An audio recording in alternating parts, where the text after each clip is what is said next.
பாலுட்ட என்ன பண்ணிட்டு இருந்த? 10 வருஷத்துக்கு இருக்கிறாங்க கேக்குறது. அதை விட இப்ப கரண்ட் அத முத கேளுங்க சார். Editorially you first question them. பேட்டி இருக்கு, நீங்களே எடுத்து பாருங்க சார். You question them. ஏன்னா இந்த ஊடகங்கள்ங்கிறது அறிவாலயத்தினுடைய ஏவல் ஆட்களா மாறி போயிருக்கீங்க. நான் ரொம்ப சாஃப்டான வார்த்தை பயன்படுத்துறேன். யாருக்குமே இந்த ஸ்டாலின காரணம் என்ன? உடனே பிடிச்சி உங்களை உள்ள போட்டுருவார். காந்திதாஸ்க்கு என்ன நடந்தது அந்த மாதிரியா சார்? இன்னைக்கு போறார் பிரதமர், பேசுவார். எது சார்? குற்றம் பண்ணி நம்ம தூக்கில போட சொல்லுங்க சார். அத முதல் தூக்கில போட சொல்லுங்க. ஏன்னா நீங்க அறிவாலயத்தின் அடிமையா இருக்கலாம்ங்கிறதுனால நான் சொல்றேன். அதனால டோன்ட் क्वेश्चन மீ.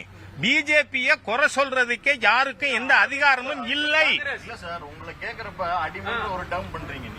எது எந்த வகையில எத்திக்கல சார்? நான் கேக்குறேன் சார். தொடர்ந்து யாராவது இல்ல நான் 11 வருஷம் நீங்க பவர்ல இருக்கீங்க. நீங்க கேள்வி கேட்டுட்டீங்கல்ல, நான் பதில் சொல்றதுக்கா? அதை கேட்கற டீசன்சி அதுதான் சார். அதுதான் அத நான் ஒரு வார்த்தை பயன்படுத்திட்டீங்க. இல்ல நான் அதை எஸ்டாப்ளிஷ் பண்றதுக்கு நீங்க எனக்கு டைம் கொடுக்கணும். எனக்கு நீங்க டைம் கொடுங்க. உங்களுக்கு முதல்ல நான் சொல்றேன், இந்த டாஸ்மாக் நான் சொல்றது கேளுங்க சார். டாஸ்மாக் ஊழலை பற்றி ஏதாவது ஒரு